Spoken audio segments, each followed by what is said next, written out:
We all know when it's time to leave. Like my style?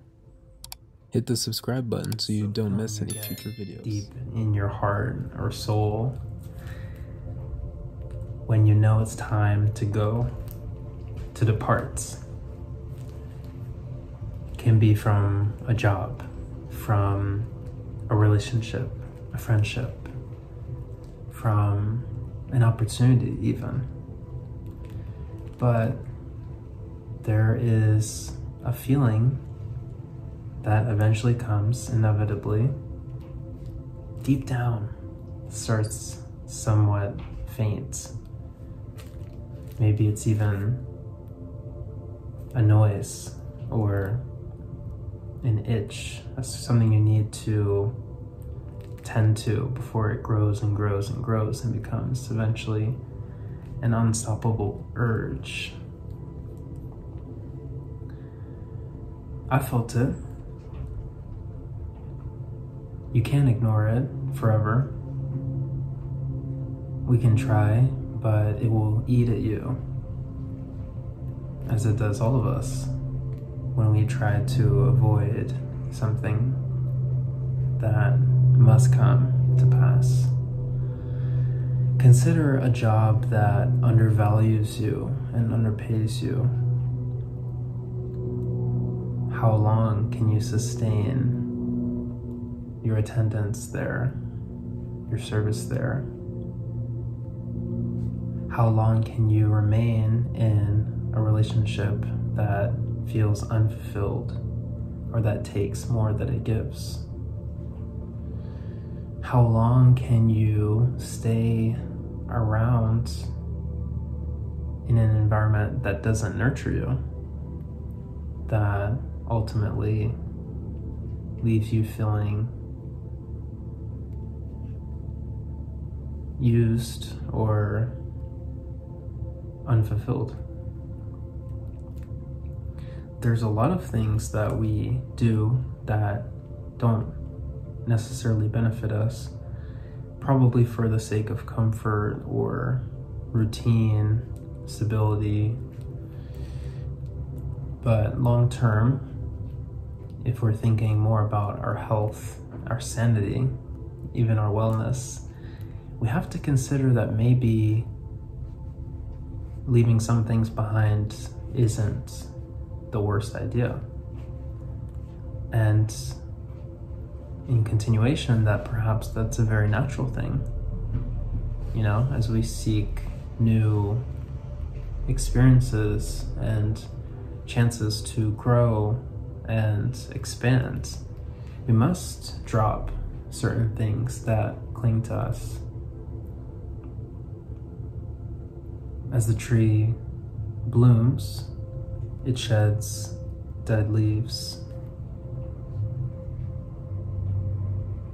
Skin cells fall off. Crabs molt, change shells.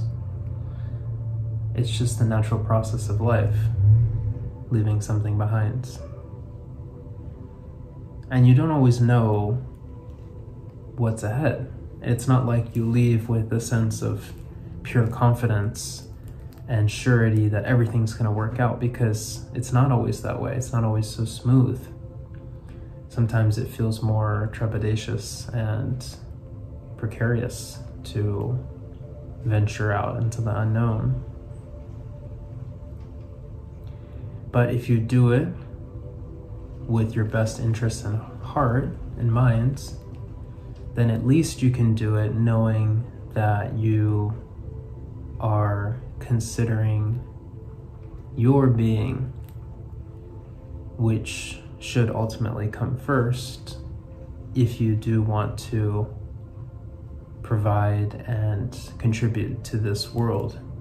You can't do it ultimately forever if you do not consider yourself as well. At least not healthily or stably.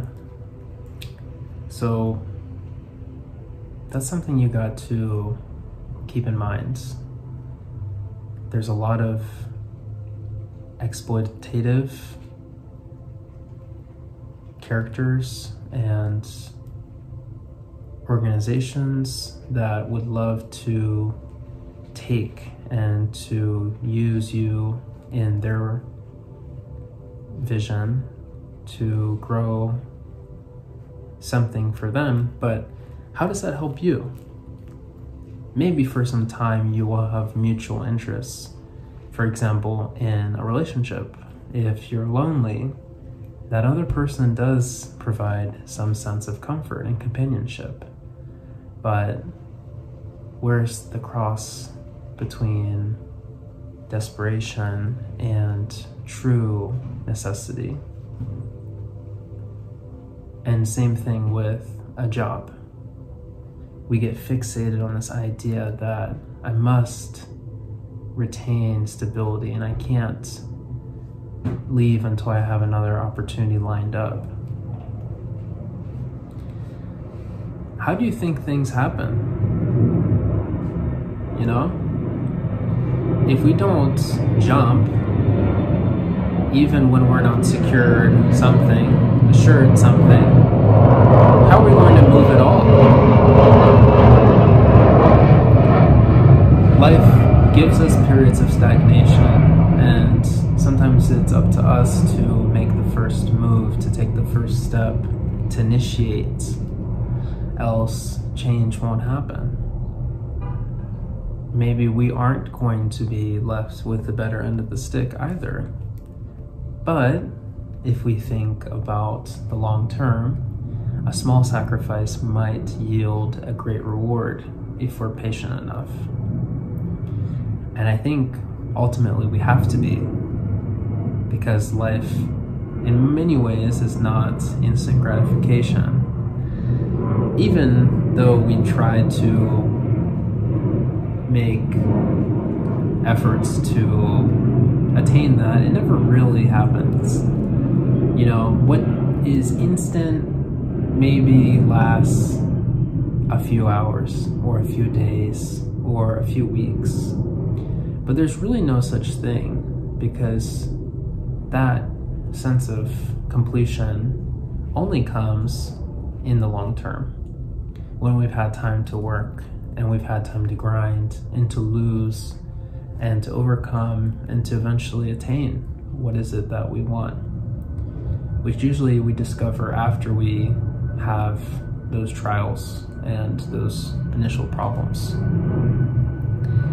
So we should feel grateful for the opportunity to struggle, and even the time that we are spent hoping and dreaming for more, because that also is a part of the process. That's a part of the larger picture in which we decided ultimately that it was time to do something different. In the beginning, you are first adjusting and first situating yourself, so it's hard to see those little nuances of, you know, how that relationship or that job opportunity or living circumstance might not be beneficial for you. But as time progresses, you can start to realize that, and that's when you'll have those moments where you fantasize about what could be. You know, you start to see something in the future, a version of life in which you aren't dealing with a certain problem, or you are not interacting with a certain person, or these people around you aren't treating you this way, because you are removing yourself from the situation.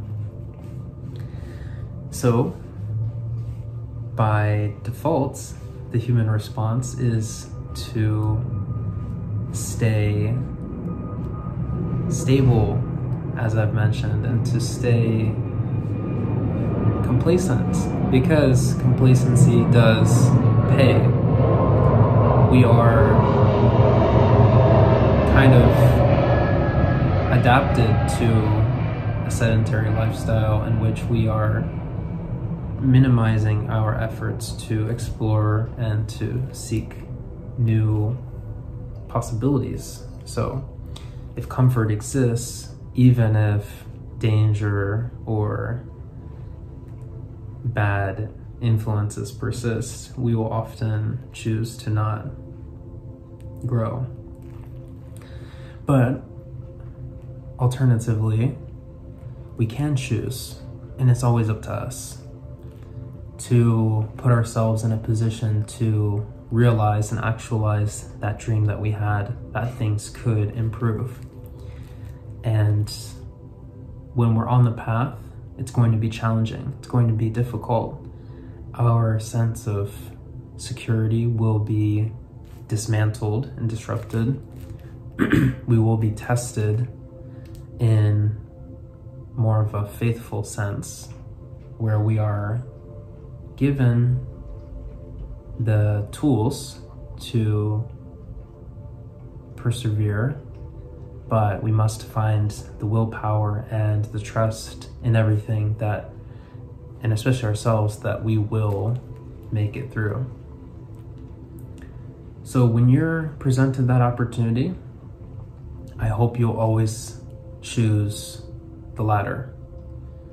Don't stay complacent.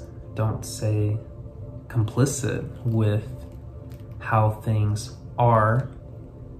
And even if it's an idealized version of what you think life can be, never give up that dream, because life can bear the fruit that you wish, so long as you're willing to put in the work, so long as you're willing to maintain that vision front and center in your minds, and so long as that you have trust in yourself and in life that those paths will be made available for you should you continue to seek them. And seek them you will, if you're anything like me. That is kind of a given. It's so irreplaceably linked to what it is to be alive and what it is to be a wishful and curious individual that always looks for more. And one final thing that I'll leave you with is, of course, be grateful and try to remain gracious about kindness that you have received and the gifts that you have been bestowed to reach to this level.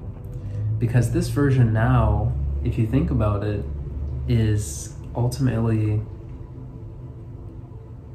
an idealized version of where you might have envisioned your future as a younger person.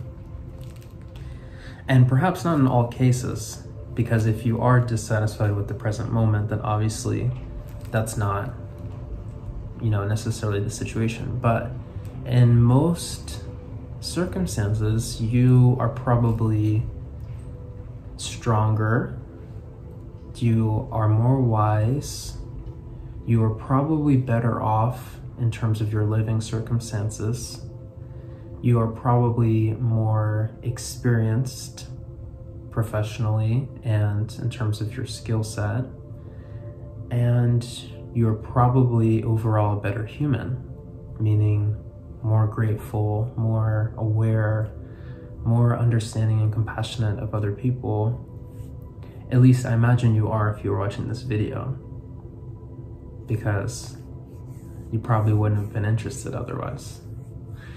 So with all that said, let this be an encouragement to continue to seek out those possibilities that you dream about, and don't be afraid of putting yourself into less than favorable conditions if you are confident that that's what it takes to both get out of the bad ones and the unfavorable ones, and to enter the favorable ones, the ones that you desire.